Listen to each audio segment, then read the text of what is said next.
Assalamualaikum warahmatullahi wabarakatuh.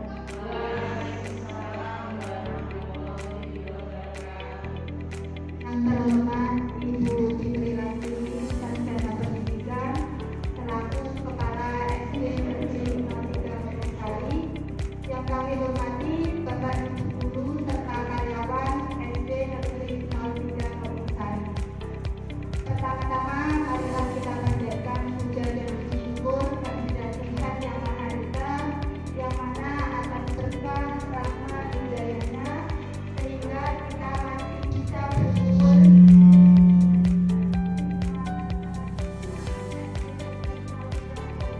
dalam keadaan sehat walafiat. Amin. Awal serta salam selalu kita tujukan pada junjungan Nabi kita Nabi Muhammad Shallallahu Alaihi Wasallam yang nanti kita syafaatnya di yaumul akhir. Pertama di sini saya sebagai calon guru penggerak mengucapkan terima kasih kepada Bapak Ibu guru yang telah memenuhi undangan untuk hadir di ruangan kelas 6 ini dalam rangka menyebarkan pemahaman dan pengibasan diseminasi budaya positif, yaitu modul 1.4.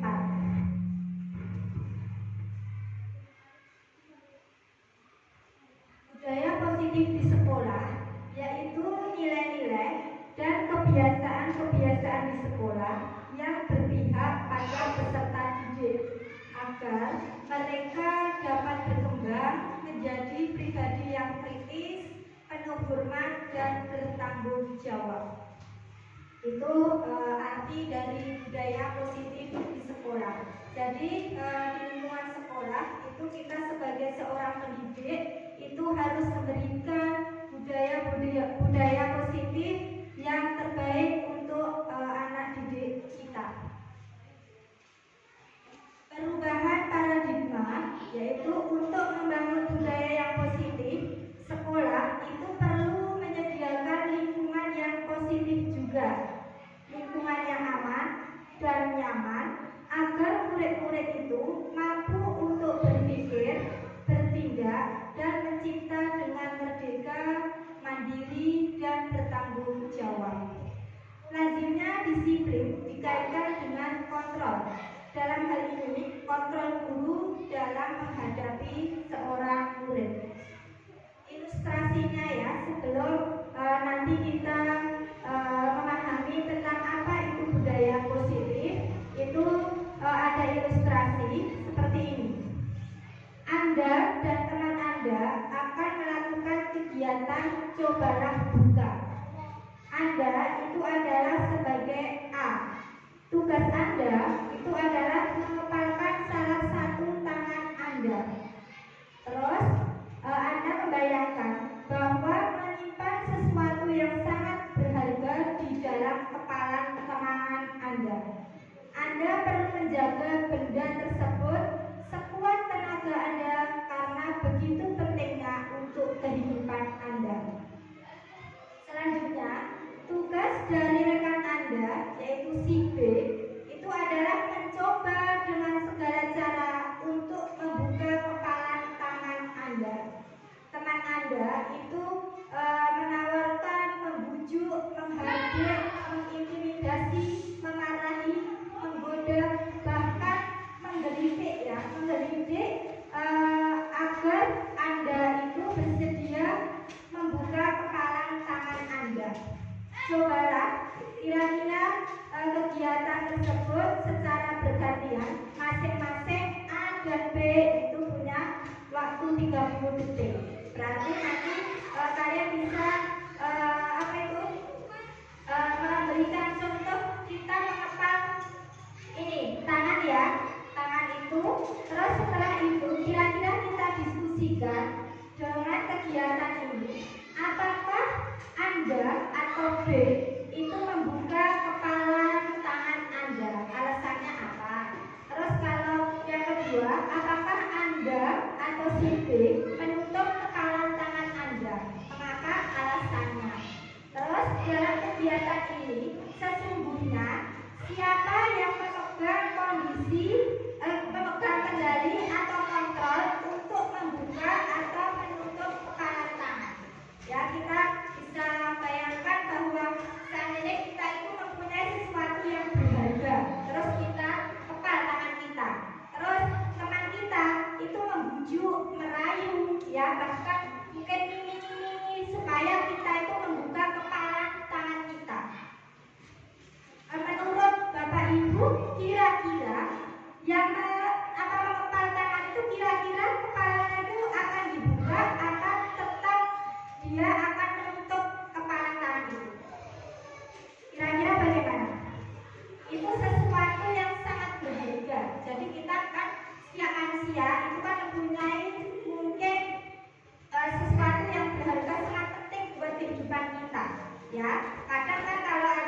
Mungkin ada yang mau berpendapat, bisa disampaikan kira-kira orang itu akan membuka atau menutup kepalan tangan itu.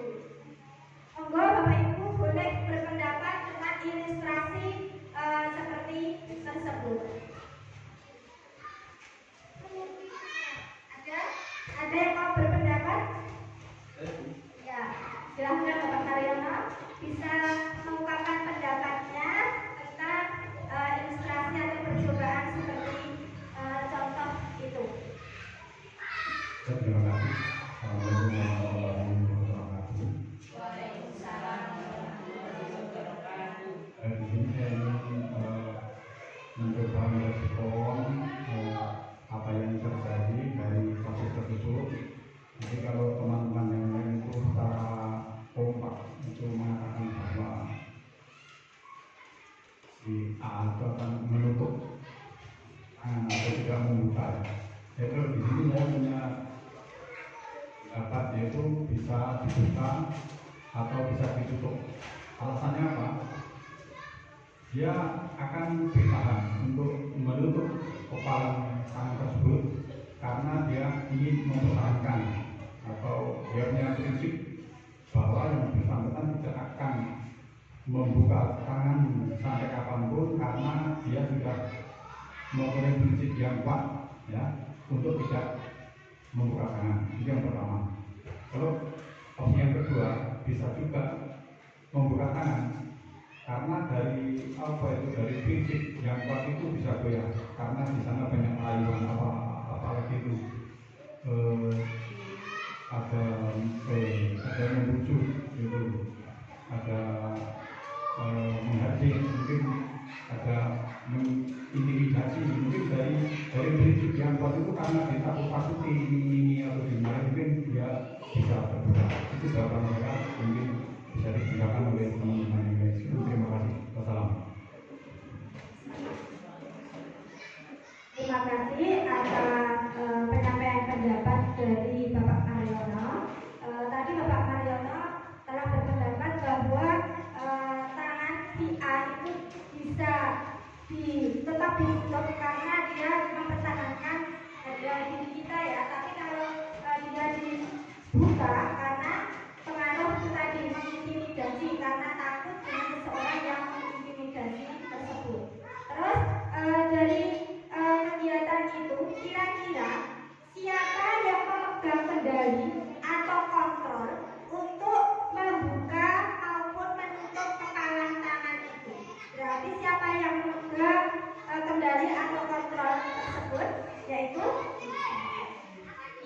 orang itu sendiri ya, yaitu mengepalan tangannya. Itu ya Bapak Ibu. Nih. Tuh, berarti dari ilustrasi itu bisa disimpulkan bahwa kita sendiri yang memegang kontrol atas kepalan tangan kita. Apakah kita akan membuka atau menutup kepalan tangan kita? Itu bergantung pada diri kita masing-masing sesuai dengan kebutuhan dasar kita sebagai manusia. Karena tadi seperti pendapat dari Pak Mariono ya, dia bisa menutup kepala tangan dengan alasan itu tadi mempertahankan dirinya, terus bisa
yang ada pada anak-anak agar mereka itu bisa mencapai keselamatan dan kebahagiaan yang setinggi-tingginya baik sebagai manusia maupun sebagai anggota masyarakat.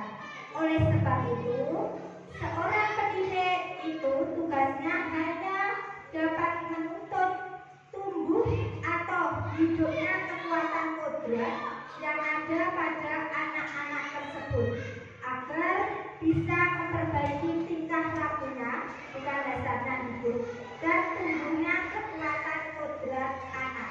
Jadi di sini kami jelaskan bahwa seorang pendidik itu tujuannya hanya kita itu disuruh untuk menuntun anak, ya, menuntun anak sesuai dengan kodratnya itu, baik kodrat alam maupun kodrat zamannya itu. Terus perubahan paradigma stimulus respon atau teori kontrol. Siapa sesungguhnya yang memiliki kontrol? Stimulus responnya, kita mencoba mengubah orang agar berpandangan sama dengan kita. Tapi kalau teori kontrolnya, kita berusaha memahami pandangan orang lain tentang dunia. Yang kedua, perilaku buruk dilihat sebagai suatu kesalahan. Tetapi teori kontrolnya, semua perilaku itu mempunyai tujuan. Terus yang ketiga, stimulus responnya, orang lain itu bisa mengontrol saya. Tapi teori kontrolnya, hanya Anda yang bisa mengontrol diri Anda sendiri, tapi bukan orang lain. Terus yang stimulus responnya, saya bisa mengontrol orang lain. Teori kontrolnya, Anda tidak bisa mengontrol orang lain. Terus yang stimulus respon yang kelima, pemaksaan ada pada saat tujuan gagal. Itu teori kontrolnya, dengan kolaborasi dan konsensus atau diartikan sebagai kesepakatan bersama, itu bisa menciptakan pilihan-pilihan yang baru. Terus yang terakhir, stimulus respon, model berpikir menang atau kalah. Kalau teori kontrolnya itu model berpikir menang-menang. Itu. Terus di sini saya akan menyampaikan tentang makna disiplin. Ya, pasti Bapak Ibu guru pernah mendengar kata dari disiplin, dan kita akan belajar apa itu arti kata dari disiplin. Disiplin berasal dari bahasa Latin, yaitu disciplina, yang artinya belajar. Disiplin diri membuat orang menggali potensinya menuju sebuah tujuan apa yang dia hargai. Namun dalam budaya kita, makna kata disiplin itu telah berubah menjadi sesuatu yang dilakukan seseorang pada orang lain untuk mendapatkan kepatuhan. Kecenderungan umum adalah menghubungkan kata disiplin dengan ketidaknyamanan, bukan dengan apa yang kita harga atau pencapaian suatu tujuan mulia. Terus bisa disimpulkan bahwa disiplin itu adalah kemampuan memerintah diri sendiri dalam mengontrol dan menguasai diri untuk memilih tindakan yang mengacu pada nilai-nilai yang kita hargai dengan penuh tanggung jawab tanpa terperintah orang lain. Jadi bisa diartikan seperti ini. Orang itu bisa dikatakan disiplin seandainya dia itu melakukan suatu perbuatan itu atas kemauan dirinya sendiri, ya. Itu karena apa? Karena dia itu merasa dia itu tanggung jawab untuk melakukan suatu kegiatan tersebut tanpa dia diperintah oleh orang lain. Kalau seseorang itu mempunyai rasa disiplin, itu.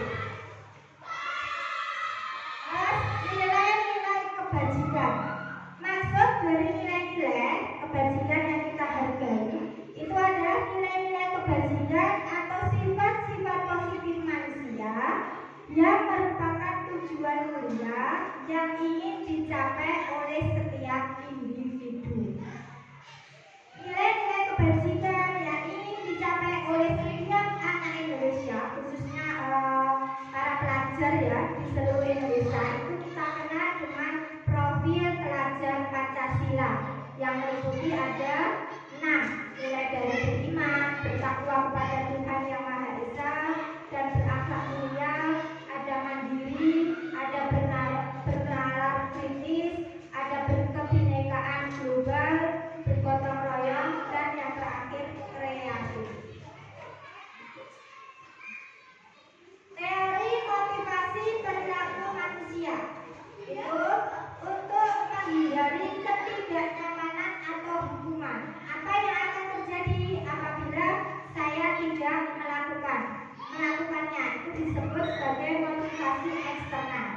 Terus yang kedua, untuk mendapatkan imbalan dari orang lain atau institusi. Apa yang akan saya dapatkan apabila saya melakukannya? Itu juga suatu motivasi eksternal ya. Jadi melakukan suatu kegiatan atau perbuatan, tapi dia itu yang pertama karena menghindari hukuman atau ketidaknyamanan, kedua itu mendapatkan karena supaya mendapatkan imbalan dari orang lain ya, itu merupakan motivasi eksternal. Nah yang ketiga, orang berperilaku itu karena untuk menghargai dirinya sendiri ya. Saya akan menjadi orang yang seperti apa apabila saya melakukan perilaku seperti itu. Itu merupakan motivasi internal atau yang disebut sebagai tujuan disiplin yang positif. Jadi seseorang itu melakukan perilaku tapi tujuannya itu untuk menghargai dirinya sendiri. Itu yang merupakan motivasi internal atau tujuan dari disiplin positif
tadi melakukan dia sering meminta bekal makanan dari temannya dengan dipaksa, dengan cara paksa. Dengan kegiatan seperti itu kita bisa mengidentifikasi Andi melakukan hal tersebut karena satu, apabila jawaban Andi dia merebut makanan tadi karena ia lapar dan orang tuanya tidak membawakan bekal makan siang, berarti dari situasi itu kebutuhannya dari Andi itu adalah untuk bertahan hidup. Karena mungkin nanti kalau dia tidak meminta makan, dia takut kelaparan dan nanti mungkin bisa pingsan juga ya kalau tidak dia makan itu. Terus yang kedua, apabila jawaban Andi karena ia senang temannya memperhatikan dia, ya memperhatikan dia, kebutuhannya adalah cinta dan kasih sayang, kebutuhan untuk diterima. Karena dengan perbuatan itu pasti kan siswa yang bukannya diambil tadi kan mungkin dia paribasan mirip ke Andi. Mengapa kamu mengambil bekal makananku? Itu kan jawaban Andi mungkin dia senang temannya itu memperhatikan dia. Terus jawaban yang ketiga, seandainya Andi itu merasa dia itu hebat karena temannya jadi takut dan menuruti keinginannya. Jadi temannya itu memberikan bekal makanannya itu untuk Andi karena mungkin Andi di kelasnya sebagai geng atau apa ya itu, jadi temannya itu takut terus bekalnya diberikan itu. Terus yang keempat, kemungkinan kalau jawabannya Andi dia merasa bosan dengan bekal makanannya yang dibawakan ibunya. Itu bisa diidentifikasi bahwa kebutuhan Andi itu adalah kebebasan. Ya mungkin kepengen lauknya dari temannya seperti itu.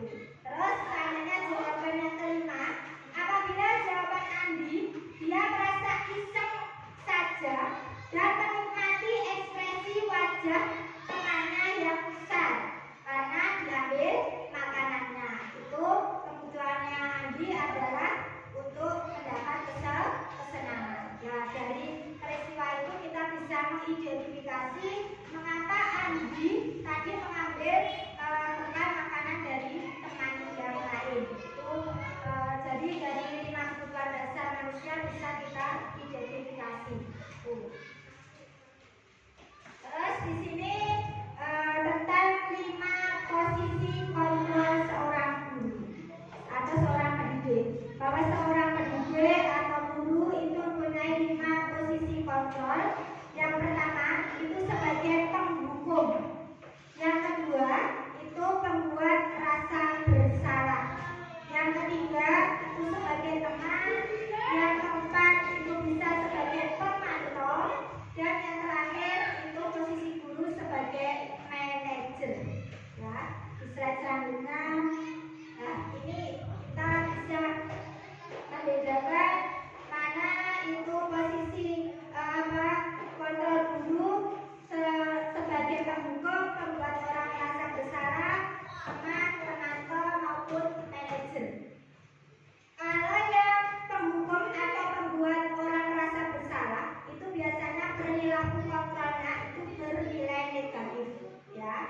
Seperti kalau penghukum itu biasanya guru itu berbuat menghardik, menunjuk-nunjuk, menyakiti maupun menyindir seorang murid. Itu bisa dikatakan guru itu penghukum.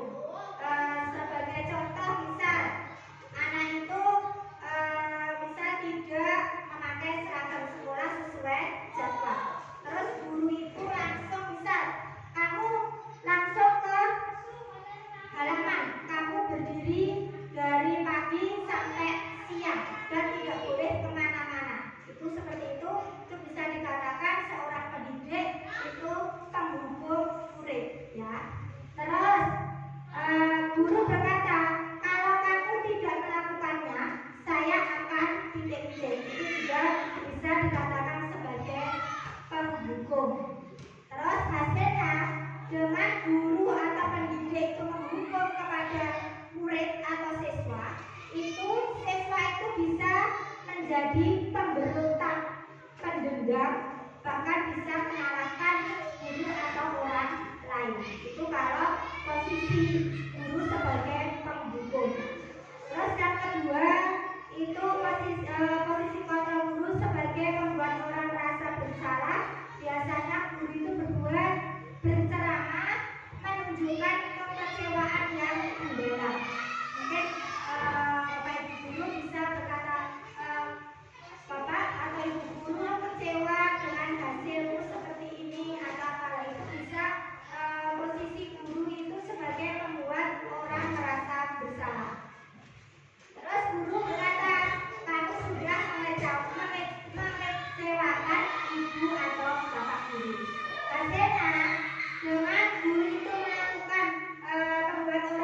ketika siswa itu mengalami atau melakukan suatu masalah. Terus contoh pernyataan-pernyataannya itu, saya kecewa sekali dengan kamu. Itu yang mengatakan tadi membuat orang merasa bersalah. Terus kamu tidak pernah benar melakukannya. Itu biasanya mengatakan seorang guru yang penghukum. Terus yang ketiga, ayolah lakukan demi ibu atau bapak. Itu sebagai posisi guru sebagai teman. Terus yang keempat, apakah kamu mau mendapatkan stiker bintang hari ini? Itu yang mengatakan biasanya guru sebagai pemantau. Yang keempat, bagaimana kamu bisa menyelesaikan masalah ini? Itu yang mengatakan adalah seorang guru yang yaitu bertindak sebagai manajer. Terus yang terakhir, kamu selalu yang paling terakhir. Itu bisa sebagai pembuku. Itu ya Bapak Ibu, seandainya kita itu mendapati murid kita yang melakukan suatu kesalahan, itu posisi kita itu bisa kita tempatkan sebagai manajer, ya. Jadi kita tidak boleh diharapkan sebagai penghukum, sebagai pembuat orang merasa bersalah, karena kasihan kepada murid-murid kita. Terus ini lanjut tentang peraturan kelas. Biasanya di setiap kelas itu pasti ada suatu peraturan kelas. Nah, dari suatu peraturan kelas itu bisa dibuat menjadi keyakinan kelas. Itu perbedaannya mungkin kalau peraturan kelas itu lebih siswa itu secara terpaksa melakukannya. Misal dilarang rame di dalam kelas. Nah, itu bisa kita ubah menjadi keyakinan kelas. Kalau keyakinan kelas biasanya kalimatnya itu bernilai positif. Misal tidak boleh rame di dalam kelas, itu bisa dijadikan bisa menjaga suasana kondusif ketika di dalam kelas. Nah, itu kan kalimatnya lebih bernilai positif, tidak seolah-olah siswa itu merasa tertekan dengan tidak boleh seperti itu, ya. Terus dari keyakinan kelas yang dibuat itu nanti bisa berkembang menjadi lingkungan yang positif. Jadi siswa itu sudah merasa kalau dia itu tanggung jawab, disiplin, dia bisa meyakini keyakinan kelas yang sudah dibuat di dalam kelas dan nanti bisa menjadikan lingkungan positif, khususnya di lingkungan sekolah. Terus yang terakhir, nanti bisa memberikan budaya positif juga di lingkungan sekolah kita dengan kegiatan-kegiatan yang positif itu. Terus tentang keyakinan kelas. Keyakinan kelas itu adalah nilai-nilai kebajikan atau prinsip-prinsip universal yang disepakati bersama secara universal, lepas dari latar belakang suku, negara, bahasa, maupun agama. Menurut dosen, suatu keyakinan itu akan lebih memotivasi seseorang dari dalam atau dari unsur intrinsiknya. Terus dengan keyakinan kelas itu, seseorang akan lebih bersemangat untuk menjalankan keyakinannya daripada hanya sekedar mengikuti serangkaian peraturan. Itu ya dinamakan sebagai keyakinan kelas. Nah, ini pembentukan keyakinan kelas, ya. Keyakinan kelas itu bersifat abstrak daripada peraturan dan biasanya lebih rinci dan konkret atau nyata. Terus yang kedua, keyakinan kelas itu berupa pernyataan-pernyataan yang universal.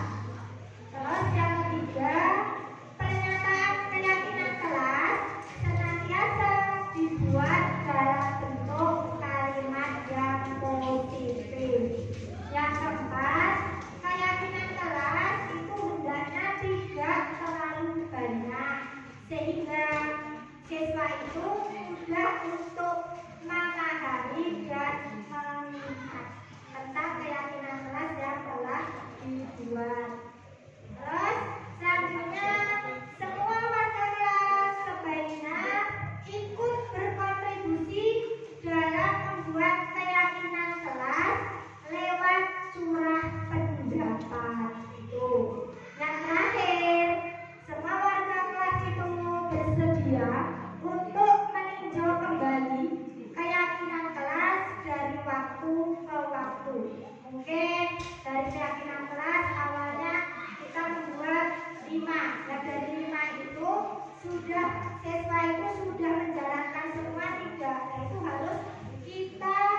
menjelasin nilai-nilai kebajikan apa yang akan dituju dari keyakinan kelas tersebut.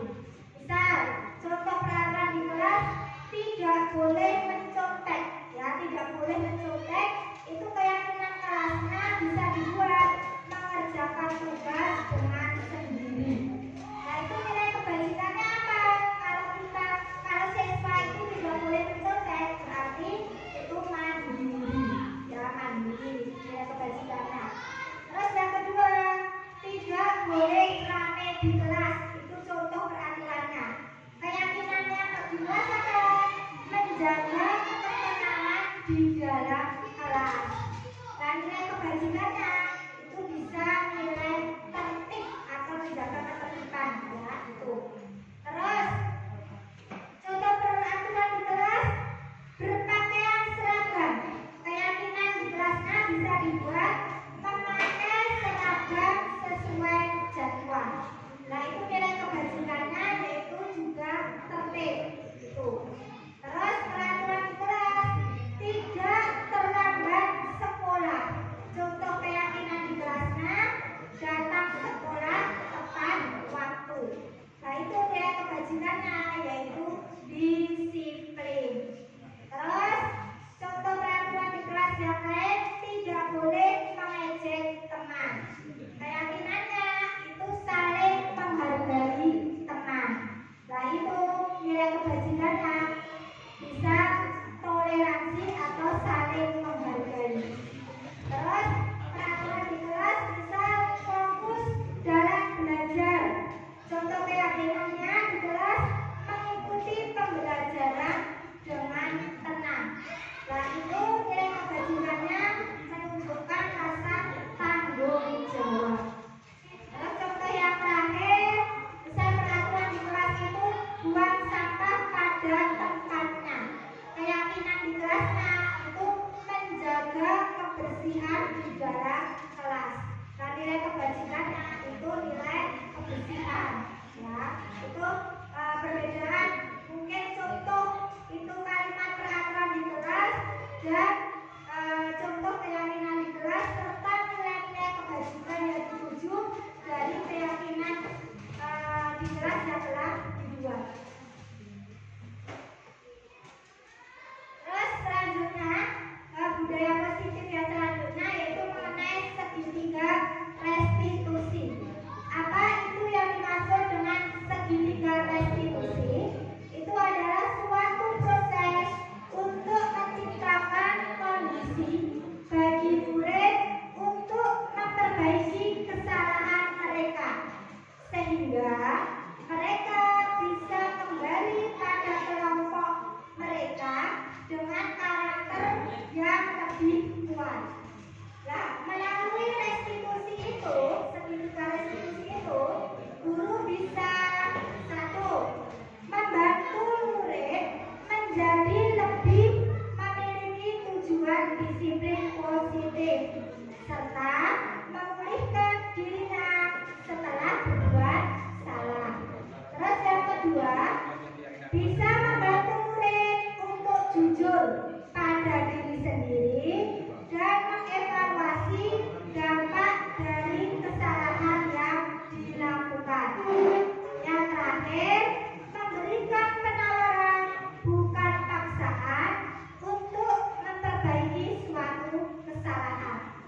kecuali Randy yang belum kelihatan batang hidungnya. Begitu pelajaran akan dimulai, Randy datang dengan kondisi yang berantakan. Maggie, temannya, bertanya mengapa dia berantakan. Namun, Randy malah marah-marah dan menantang temannya itu hingga terlibat adu mulut. Hampir saja mereka berkelahi. Anak-anak lainnya takut memanggil saya yang kebetulan berada di ruang guru. Terus kata guru itu, saya panggil kedua anak itu. Setelah saya tanya, ternyata Randy tidak suka kalau dibilang berantakan dan sering terlambat. Randy tergesa-gesa berangkat ke sekolah hingga hatinya kalut. Akhirnya saya tawarkan ke Randy untuk melakukan restitusi. Terus dia pun menyetujuinya. Dari kasus tersebut, ibu guru itu mengambil langkah dengan menggunakan segitiga restitusi. Nah, langkah-langkah atau tahap-tahapannya bagaimana? Seperti ini. Yang pertama, langkah menstabilkan identitas. Itu guru bisa berkata, menurut Randy, perbuatan yang Randy lakukan tadi pagi itu benar atau salah. Terus guru bisa berkata, setiap orang pasti pernah melakukan kesalahan. Terus bisa berkata, tidak ada di dunia ini orang yang sempurna. Terus langkah segitiga restitusi yang kedua itu validasi tindakan yang salah. Tuh guru bisa menanyakan dengan berkata seperti, Randy pasti punya alasan mengapa melakukan itu. Terus juga bisa sekarang ceritakan kepada ibu apa alasannya. Nah, yang terakhir, tahapan segitiga restitusi itu adalah menanyakan keyakinan kepada anak yang berbuat tadi masalah tadi. Dengan bagaimana kita sudah membuat keyakinan kelas. Keyakinan kelas apa saja yang telah kita sepakati? Apakah Randy meyakini keyakinan kelas kita? Jika Randy meyakininya, apakah Randy bersedia memperbaikinya? Jika Randy memperbaikinya, berarti hal ini menunjukkan seperti apa Randy yang sebenarnya. Terus selanjutnya, apa rencana Randy untuk memperbaiki hal ini? Yang terakhir, bagaimana perasaan Randy setelah melakukan restitusi? Itu tadi suatu kasus atau masalah yang terjadi di lingkungan sekolah, dan guru itu berusaha menyelesaikan masalah tersebut dengan menggunakan segitiga restitusi dan dengan tahapan tadi ada 3, mulai dari menstabilkan identitas, memvalidasi tindakan yang salah, dan yang terakhir menanyakan keyakinan kepada murid tersebut. Jadi diharapkan ketika siswa itu berbuat salah, itu Bapak Ibu guru tidak langsung memarahinya, tapi prosesnya seperti itu tadi. Anak itu dipanggil, terus kita tanya, ya, mengapa anak itu melakukan kesalahan seperti itu, terus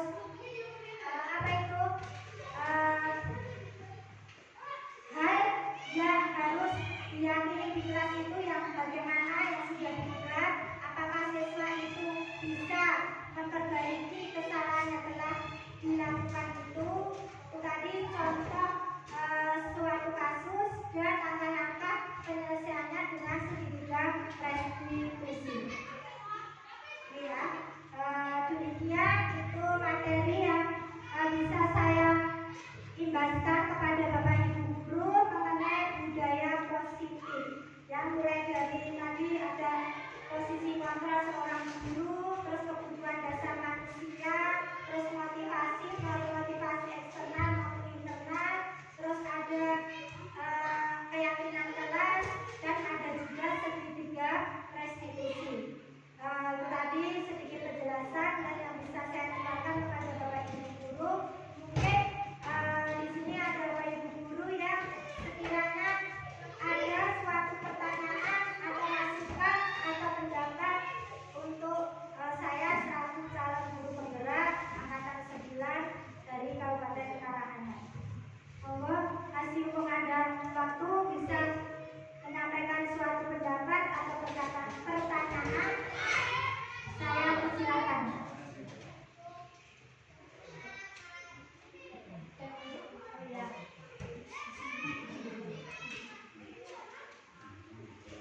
Tadi di depan tentang kontrol negatif dari seorang guru, ada yang sebagai pendukung. Nah, di sini yang saya mau tanyakan, apakah guru tidak boleh menghukum seorang siswa jika ia melakukan kesalahan? Kadang seorang siswa kalau bisa dikasih hukuman itu dia akan jerah. Ya, saya besok nggak akan mengulang lagi. Tapi kadang opini ini tuh ada negatifnya. Kenapa guru itu nggak boleh menghukum siswa seperti itu, Bu?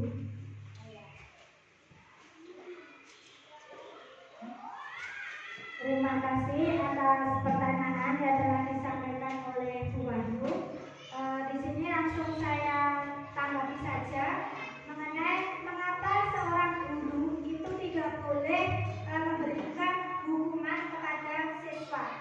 Tetapi ada kalanya ketika guru itu memberikan suatu hukuman kepada siswa, siswa itu bisa jerah dan tidak akan mengulangi suatu kesalahan tersebut. Tapi di sini saya akan menyampaikan suatu jawaban yang mungkin nanti bisa berkenan. Dari awal materi tadi kan kita tahu bahwa posisi seorang guru itu ada 5, mulai dari penghukum, pembuat rasa bersalah, teman, pemantau, dan terakhir manajer. Meskipun dengan hukuman siswa itu bisa merasa jerah, tetapi kita sebagai seorang guru atau pendidik itu jangan langsung kita itu menghukum kepada siswa. Kadang kalau siswa itu diberi hukuman, itu sampai kapanpun siswa itu pasti akan selalu mengingat. Bahkan dia mungkin nanti sampai dewasa. Itu kasihan nanti mental anak itu mungkin dengan hukuman itu terus dia itu merasa tertekan juga, ya, tertekan juga, bisa berdiri di bawah tiang bendera dari pagi sampai siang. Nah itu kan tugasnya jangan supaya siswa jerah, tapi itu bisa memberikan dampak negatif kepada siswa. Mungkin siswa itu nanti kalau tidak kuat, capek, nanti lama-kelamaan bisa pingsan. Tapi beda lagi bisa dengan konsekuensi. Kalau konsekuensi itu beda lagi dengan hukuman.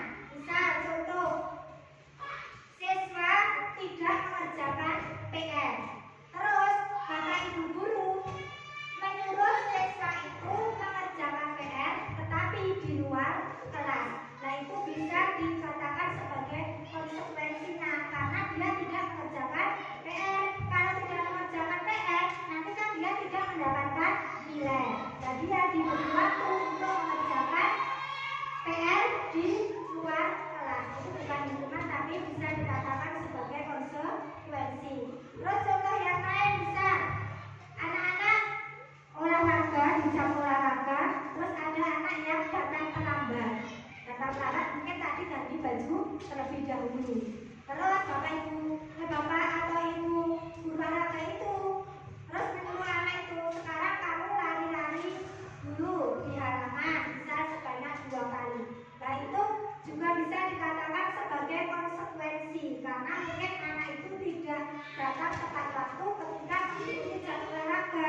Kok tidak dikatakan hukuman, Bu? Karena dengan berlari-lari itu tadi, itu kan juga bisa memberikan kegiatan pemanasan siswa sebelum melakukan kegiatan olahraga. Jadi kan kalau anak kegiatan olahraga itu kan pasti awalnya diberi pemanasan dulu supaya mungkin ototnya tidak kaget seperti itu. Nah itu tidak dikatakan sebagai hukuman ketika anak-anak itu disuruh lari-lari kecil di halaman mungkin 1 atau 2 kali gitu ya. Tapi beda kalau hukuman tidak seragam terus disuruh berdiri di tiang bendera dari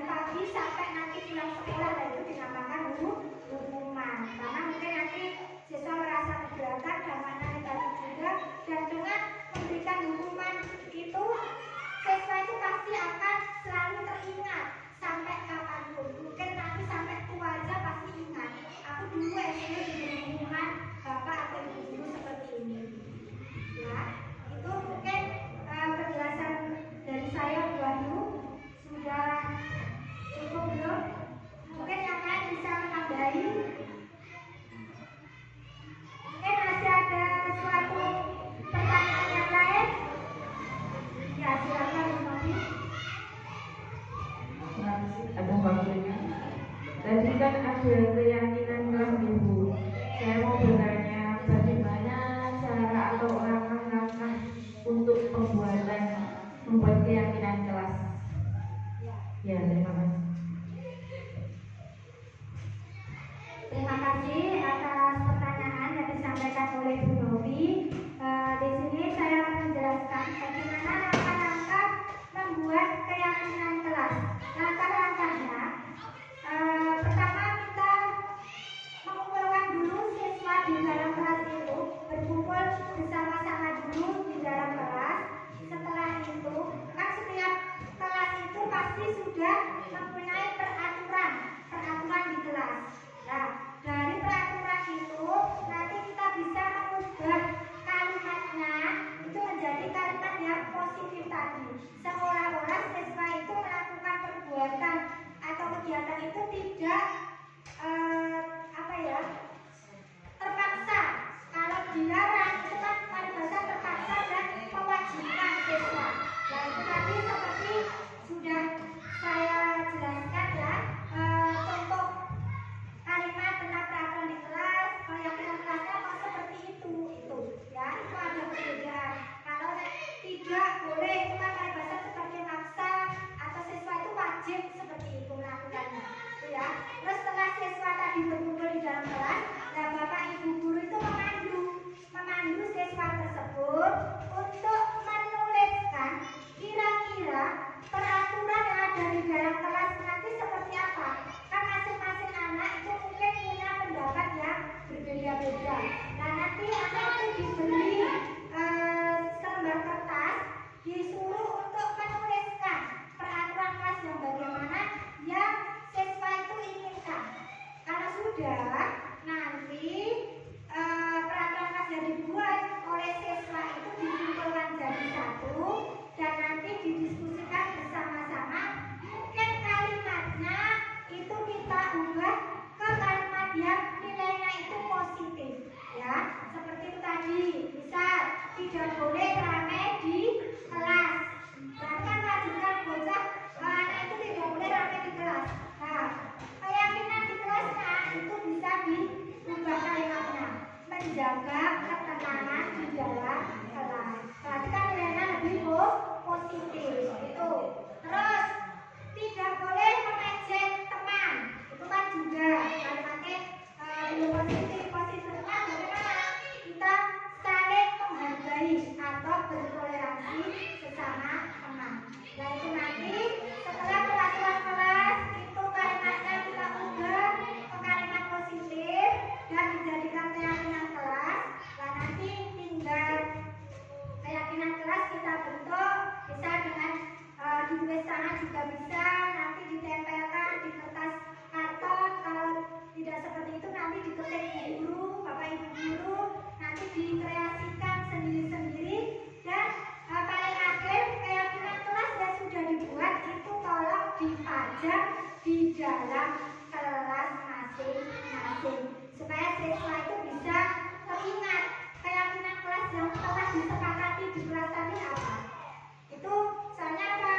Ketika siswa nanti melakukan suatu kesalahan, nah itu nanti bapak ibu guru kembali menanyakan tentang keyakinan kelas yang telah dibuat atau disepakati sebelumnya. Seperti itu Ibu Novi, langkah-langkahnya. Mungkin nanti ada gambaran, bisa kita membuat suatu keyakinan kelas ya di kelasnya masing-masing. Mungkin masih ada bapak ibu guru yang lain mungkin yang akan bertanya atau memberikan masukan atau pendapat tentang kegiatan pada pagi hari ini. Saya persilakan.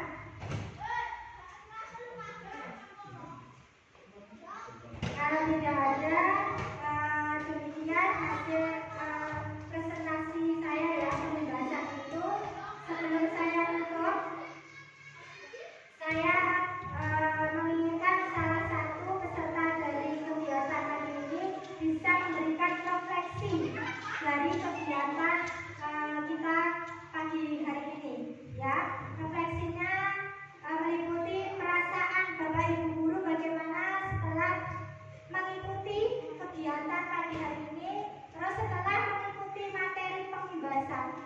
diseminasi pada hari ini, saya jadi paham bahwa bagaimana terus target Bapak Ibu guru selanjutnya, bagaimana setelah melakukan atau ikut berpartisipasi dalam kegiatan pagi hari ini. Monggo Bapak Ibu guru mungkin salah satu bisa membacakan atau mengungkapkan refleksi kegiatan hari ini. Terima kasih.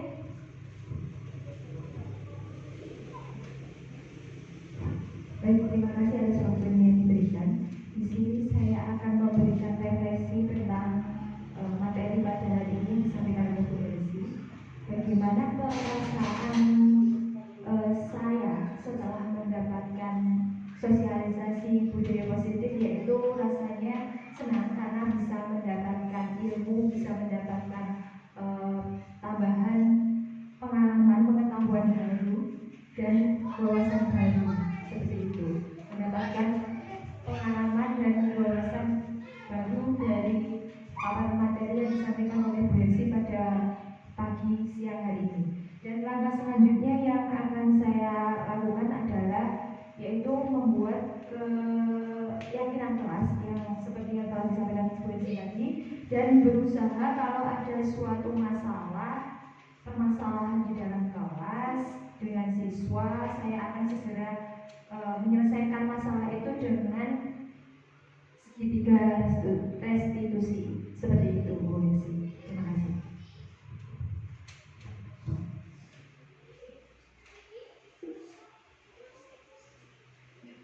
Terima kasih kepada Ibu Narseh yang telah memberikan refleksi kegiatan pada pagi hari ini.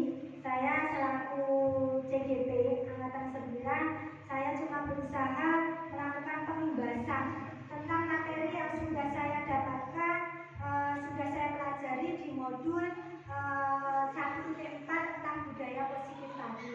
Dan di sini saya cuma membahaskan materi yang sudah saya pelajari, dan saya berbagi ilmu atau materi kepada Bapak Ibu guru semua. Semoga dengan kegiatan pada pagi hari ini bisa memberikan manfaat yang positif untuk Bapak Ibu guru semua, dan mungkin bisa mempunyai target untuk melaksanakan budaya-budaya positif yang sudah saya jelaskan sebelumnya. Ya, demikian kegiatan pembahasan tentang budaya positif pada pagi hari ini. Saya selaku presentator itu mengucapkan terima kasih sekali atas waktu yang telah Bapak Ibu luangkan untuk mengikuti kegiatan ini, dan saya minta maaf sebesar-besarnya apabila masih ada kekurangan dan kesalahannya. Itu ya. Wabillahi taufiq wal hidayah. Wassalamualaikum warahmatullahi wabarakatuh.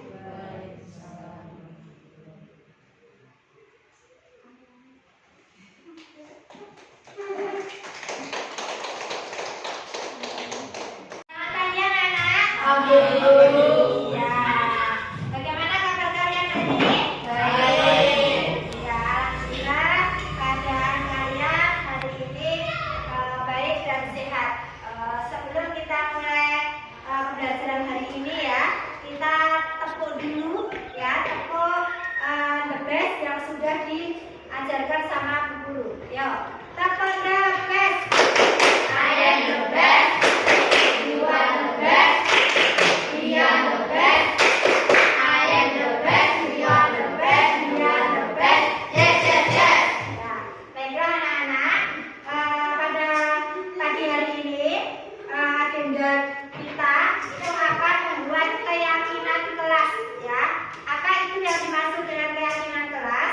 Keyakinan kelas itu dibentuk sesuai dengan kesepakatan yang disepakati oleh anak-anak di kelas 6.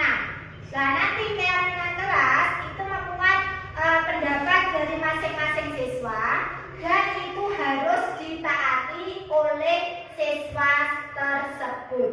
Jadi yang membuat itu siswa, dan nanti yang menaati itu juga siswa itu sendiri, ya.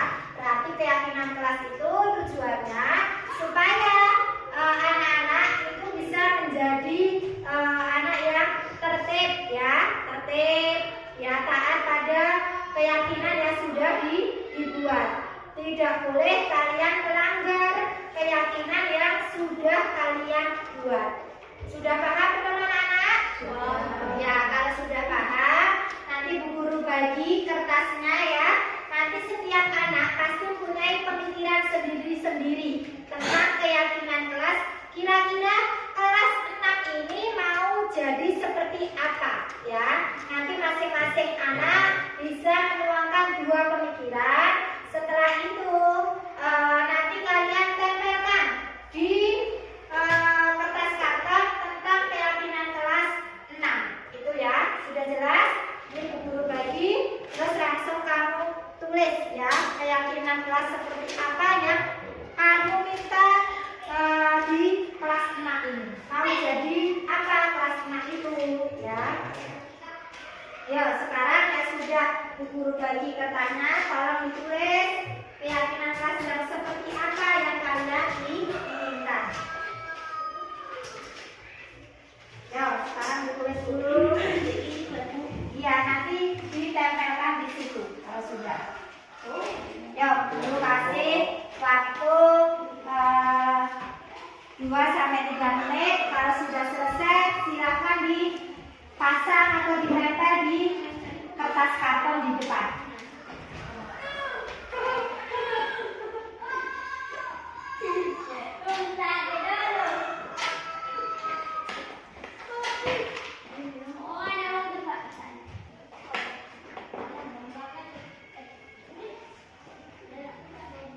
Itu sudah, tolong ditempel di kertas karton di depan.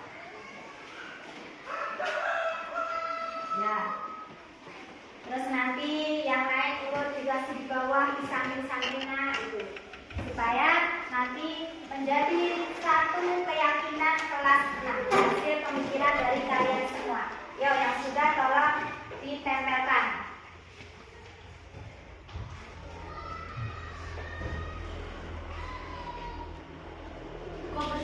Ya. Satu anak boleh 1, boleh 2, boleh lebih. Yo.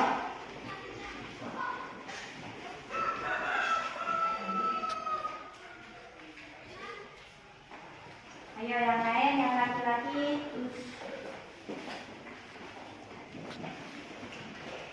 Yang masih punya pemikiran bisa dituangkan lagi, nanti ditempelkan lagi bisa. Ya, karena itu keyakinan kelas yang membuat kamu sendiri. Kira-kira kamu punya pemikiran kelas 6 itu kelasnya mau menjadi seperti apa ketika proses pembelajaran berlangsung. Sudah, yang itu ditempelkan ya, boleh. Pelan-pelan.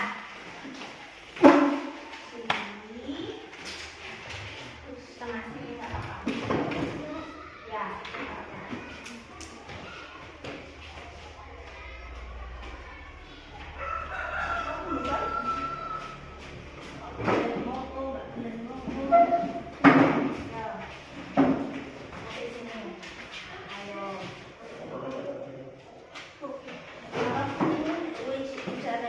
Siapa yang belum?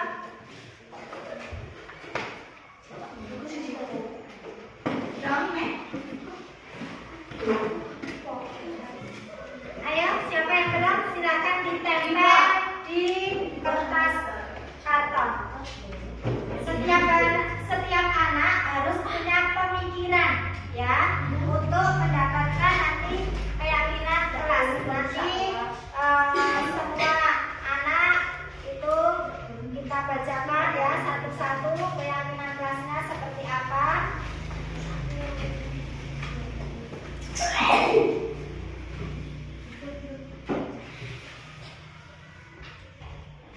Sebentar, kurang 1 teman kalian yang belum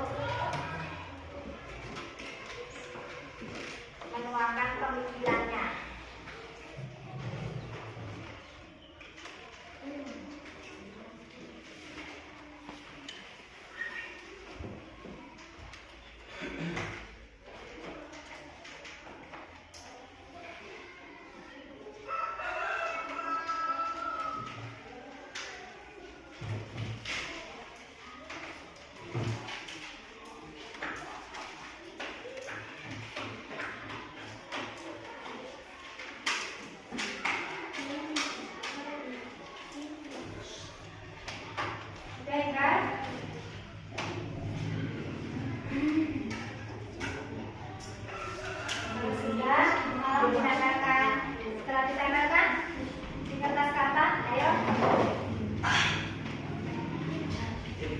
Ya.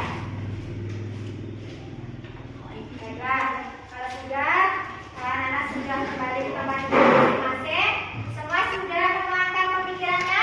Ya, kalau sudah, sekarang guru coba bacakan tentang keyakinan kelas menurut pemikiran kalian ya. Itu mulai dari yang pertama, keyakinan kelas 6. Yang pertama, tidak boleh membuli ya, tidak boleh membuli sesama teman. Terus yang kedua, tidak boleh bermain bola di kelas, di dalam kelas. Terus yang ketiga, itu sama, tidak boleh membuli teman. Yang selanjutnya, tidak boleh makan saat guru menjelaskan ya. Terus tidak boleh bermain bola di dalam kelas, sama ya. Tidak boleh bermain bola di dalam kelas, ini sama. Siswa dilarang bermain saat guru menjelaskan.